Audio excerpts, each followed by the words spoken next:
I'd like to start off with introducing myself. I am Mark Olsenzi. I am the Regional Director of Volunteer Resources for the Greater Columbus region.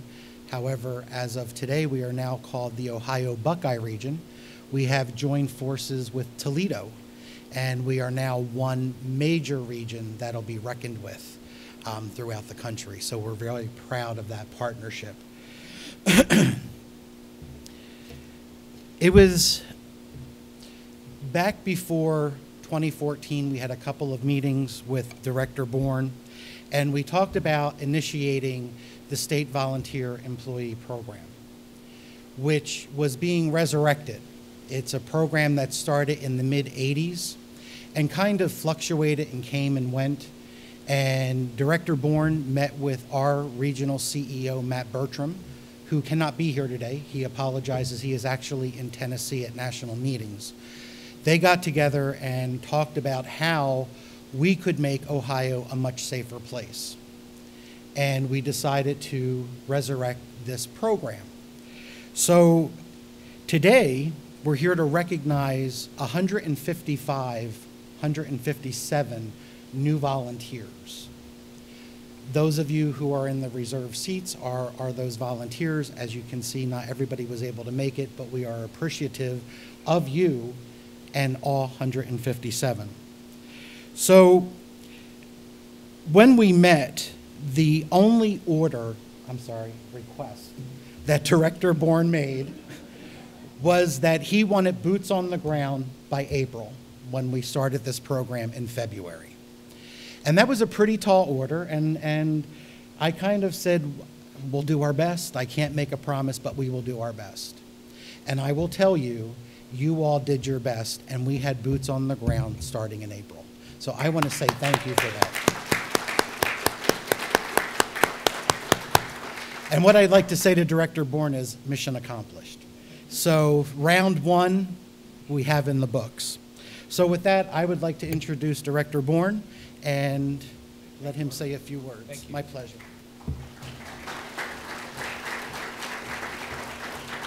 Well, thank you, Mark, and good morning. And I think it's only fitting that we also owe Mark and all of his staff, as well as the staff of the Red Cross, who's really the ones that have made this happen. And I think we owe you a round of applause and appreciation.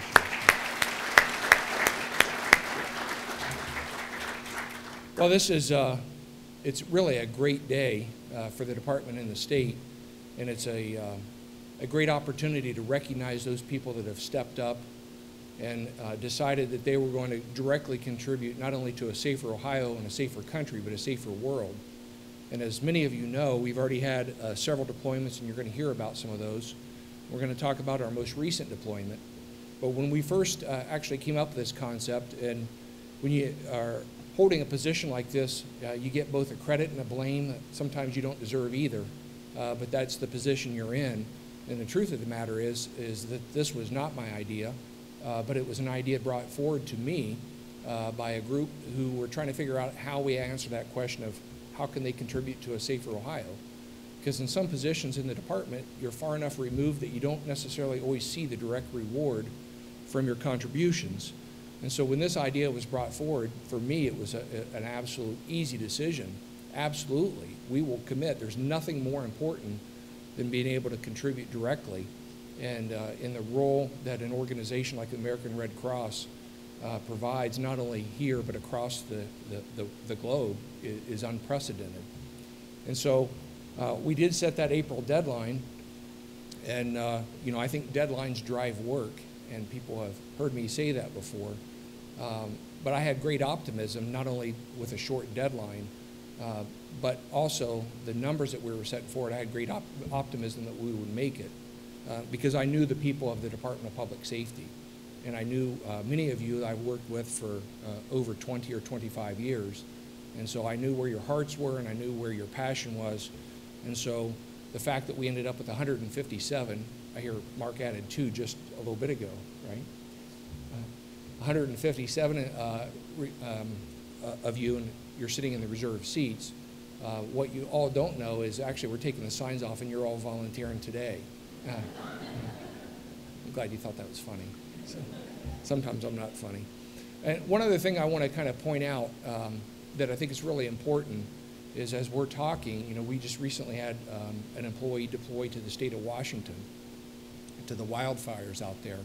And if you saw the clip on Channel 6 where they interviewed him yesterday, we talk about what's personal. And I was just mentioning to Mark and the folks here a little bit ago, fortunately, my son is not in those wildfire areas, but he lives very close.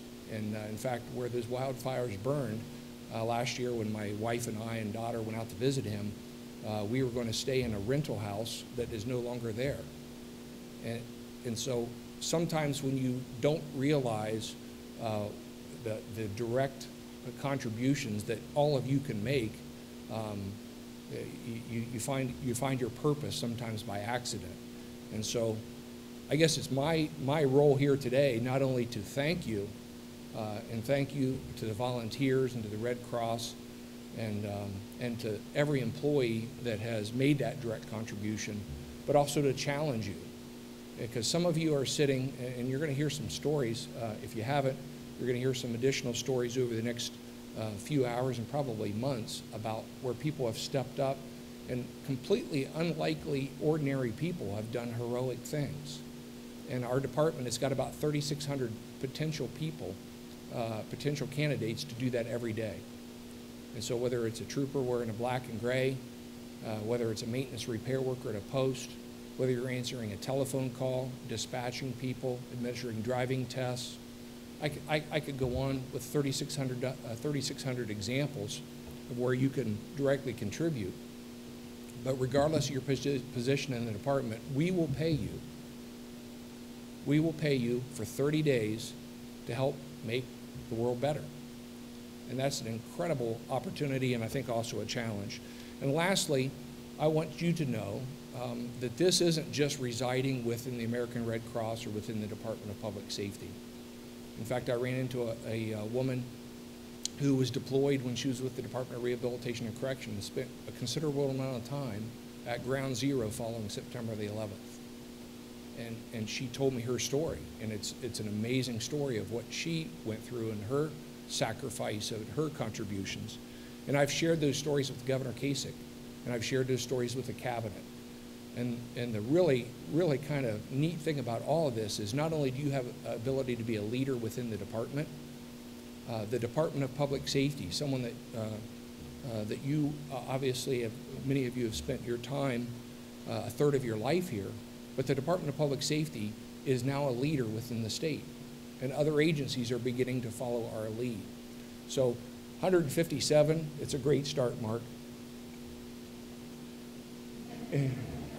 It's a great start, but my hope is that when we come back and recognize the next group, the people in the back and the people in the front will all have signs on their chairs that say reserved for ODPS volunteers.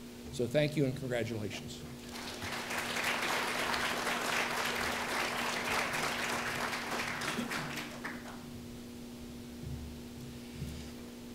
I have to agree. I would love to see all of that forward the next time that we're here. When we started this program, we threw out numbers of what we thought would be successful as far as onboarding volunteers. I have to be honest with you, I never expected the numbers that we saw. It was remarkable. Your commitment to a safer Ohio and your commitment to a partnership with the American Red Cross is receiving national recognition, not only from the governor and them taking a look at it, but the American Red Cross as well. This has gone as high as Gail McGovern, who is our CEO, and looking at the success that we've had in a very short period of time. This is a project that encompasses all of the Red Cross. As you know, those of you who went through the program, you had to deal with me and my department for a little bit, right? We had to do volunteer connection. We had to make sure that we had all the paperwork in, which we need to do. And then we wanted to make sure that you all had CPR and first aid, and we brought that to you here. That's something that we do with all of our volunteers. That's our gift to you to say thank you for your time. Once all of that is neatly done and packaged, we then hand you off to disaster services or emergency services. And that's where our volunteers are the boots on the ground. And in order for that to work, our departments have to go hand in hand and work simultaneously to make sure that our volunteers have the best experience possible. That's what we're responsible for. So as I mentioned when we started, we joined forces with Toledo, and I kind of love our new name, the Ohio Buckeye Region. I think that's pretty cool. But what the most exciting for us at the chapter was, we were able to name a new RDO, a Regional Director Disaster Officer, and that is Ken Robinson. So I'm going to introduce Ken to you and let him talk to you about emergency services and his vision as our new leader. Ken?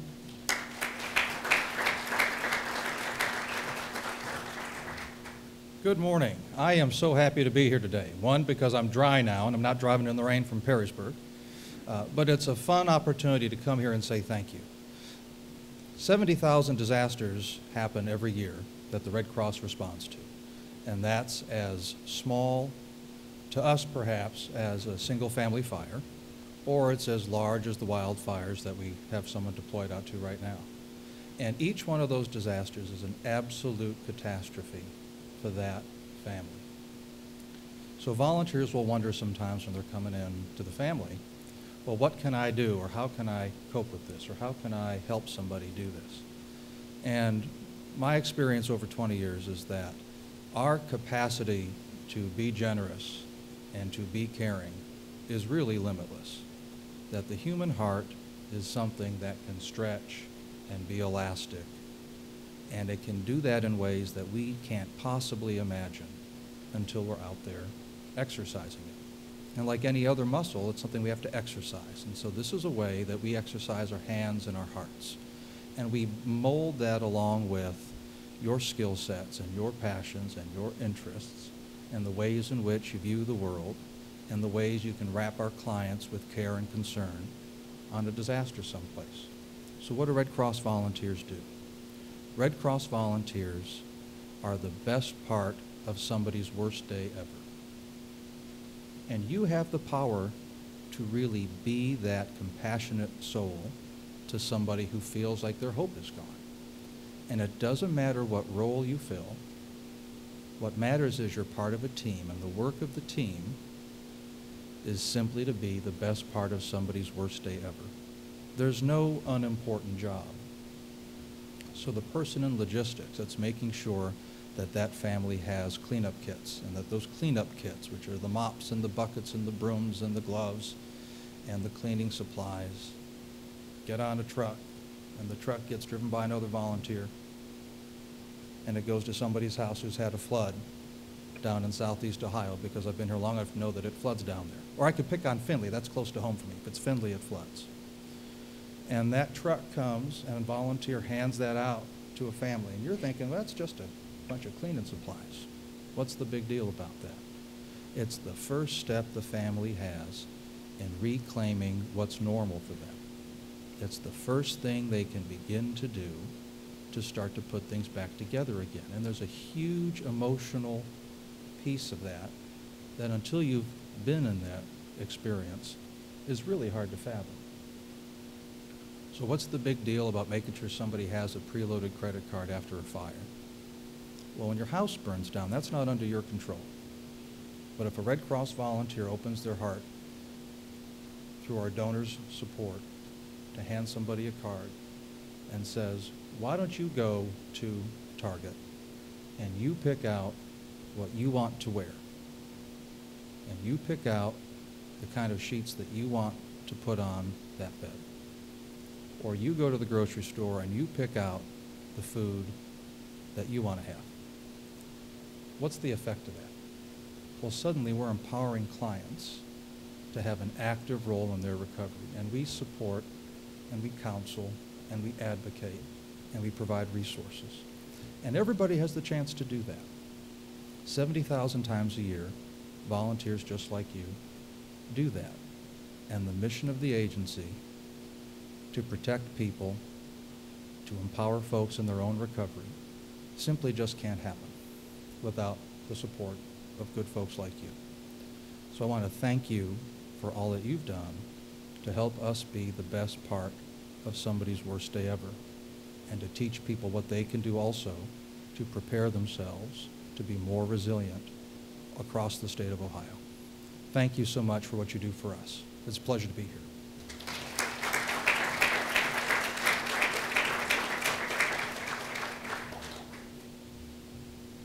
Thank you, Ken. Well, I was talking to one of our volunteers before the program got started, and it was like, you know, we heard you, we signed up, and then all of a sudden my phone rang, and it was like, we're deploying you. And it happens that quickly. It really does. We have some volunteers who haven't been deployed yet, but when the crisis arrives, we were able to do that. We had some horrific storms in Kansas and Arkansas, and we needed to get some boots on the ground. And that message went out, and 4 of your own stepped forward. And I would like to recognize them. They are on the dais today. Jeff Boyd went to Kansas.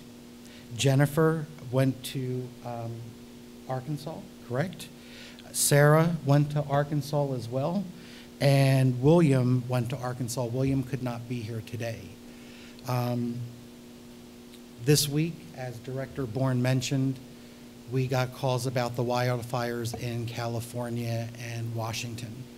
And National again came to Columbus and said, we need boots on the ground. And we sent out the message, and Matt Daney is actually on his way, as we are here speaking, on his way to Washington.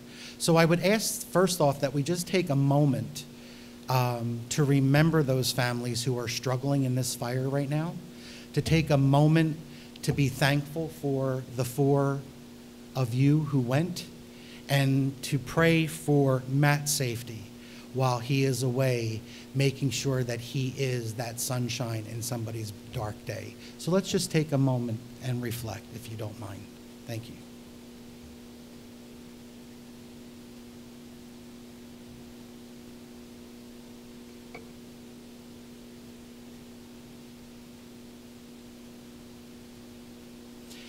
As the director of this program, there's nothing that makes me prouder than to be able to speak to my volunteers. And what's more important, that makes me even prouder, is when our volunteers can share their story and what they've experienced, because that's what, in my opinion, brings on more volunteers.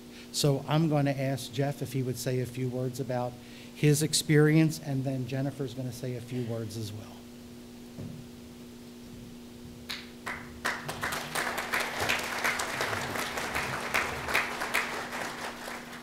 Well, I'm going to start off, first of all, asking all the Red Cross volunteers to stand up first. Anybody in the room that's a Red Cross volunteer, please stand up. I had a feeling some of you was hiding in the back of the room. That's why I asked. No, stay standing up for a second. I got a question for all of you. I want to know, when you signed up to be a volunteer, how many of you, and stay standing, went into it thinking, I'm going to be doing interviews and talking to crowds and going in front of the TV camera, and was excited about that. So just stay standing if that was your idea of excitement. So.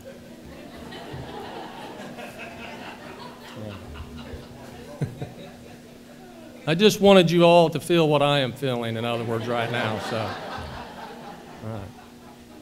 Anyways, my big thing that I took out of this is that you had to take a look at the big picture, I guess, because I can remember day one going into the Red Cross facility and getting my badge and getting all signed up, and then they look over at me and tell me, at the airport, you'll be meeting the news crew and doing interviews.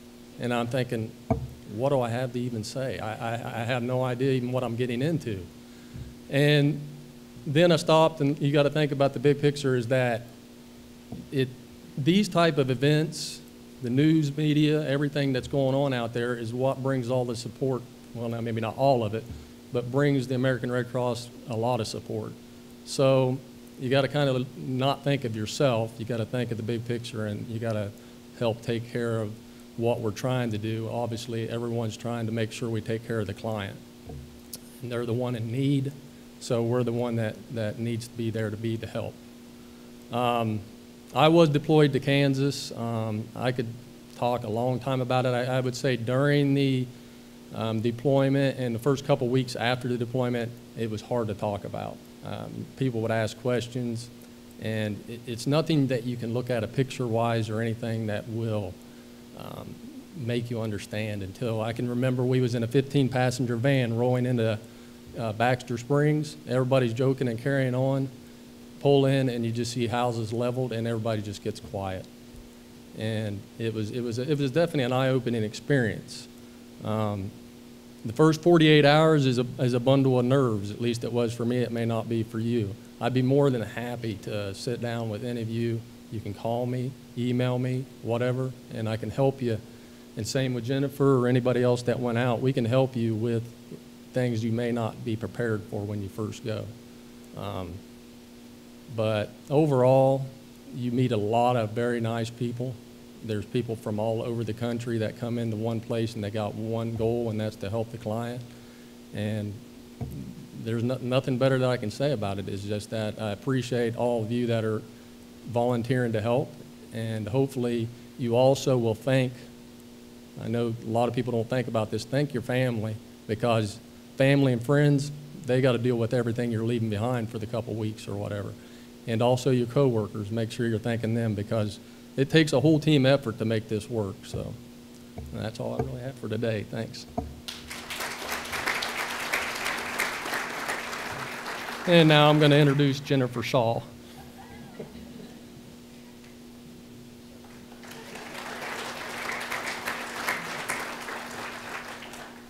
Jeff was just dying to say that, so he got it in after all. Well, that's kind of a hard act to follow. I'll just tell you, when I completed my training, it was probably within 2 weeks that I got the phone call to deploy. And I don't know how the rest of you feel, but when I did the training, I knew what I was signing up for, but I didn't expect it to come that fast, I can tell you that. And even then, you get that phone call and that anxiety sets in. What am I doing? What did I sign up for here? Am I really going to do this? Am I really leaving my family? Am I prepared for this? And then you suck it up and you say, yeah, I'm going to go and I'm going to help and I'm going to make a difference. I did work in logistics in Arkansas, and that pretty much is a behind-the-scenes job assignment. So you're not dealing a lot one-on-one with families, and you see the destruction. But I'll share with you a story that finally hit home for me while I was there. The Red Cross food trucks would come to feed us, the volunteers, as well as the victims of the tornadoes. And so one day it was lunchtime, and I had just gotten my food from a food truck. And I went into the little break room area they had set aside for us and sat down. And then another gentleman got his food and came and sat down near me. And I knew I hadn't seen him before, but I hadn't really thought about it. Just assumed he was another volunteer I hadn't met. And then he looked over at me and he said, "Did y'all lose your house?" And I realized he was one of the victims. And he proceeded to tell me the story that he was out of town on business, and his wife was home with their 2 young children, and her father happened to be there with them the night the tornadoes hit. Now, in Arkansas, most of the homes don't have basements, so when tornadoes come, there's really nowhere to go. So his wife grabbed one of their children, grabbed their little daughter, and just hunkered down and held on to her. Her father grabbed their son. He hunkered down with him. And they got in the hallway and they just waited out the tornado. Well, the tornado came, and it took their house. And his wife watched the tornado pick up her dad, pick up her son, and carry them away. Everything they had was gone. Her father was gone. Her son was gone. Now, the upside to that story is they survived. father and son both survived.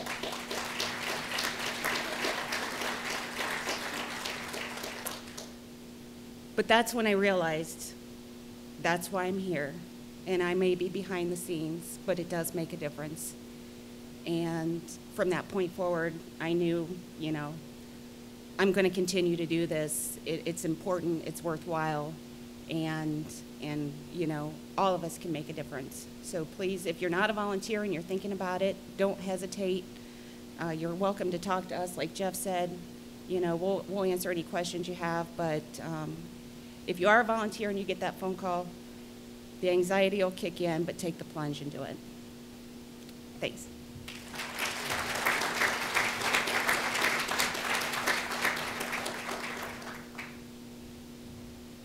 Thank you both very much.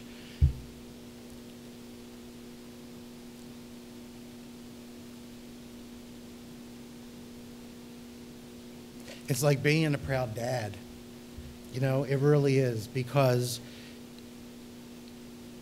the tears are for you and the celebration of you.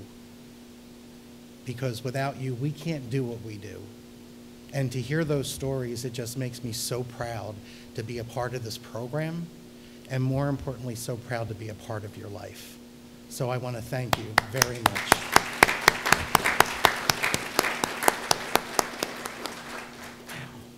Sorry. Well, we've completed the program. Maybe. But what I'm going to ask you to do is I'm going to have two announcements, and then I'm going to ask you to do a favor for me. The first one is, for those of you who are not volunteers and who have heard this and think, maybe I'm ready, there's an information table outside, and Sarah is out there, and you can sign up for that information. Secondly, we have vehicles out front that if you wanted to look at an IRV and tour the vehicles, they are available for you, because I did understand that it has stopped raining. So what I'm going to ask you all to do now is, those of you who are our volunteers, I'm going to ask you to stand up and come to the front of the room. Hang out here, facing out yonder. The first graduating class from the Department of Public Safety. So, ladies and gentlemen, thank you again. Enjoy the rest of the day, and I hope to see some names on that sign-up list out front.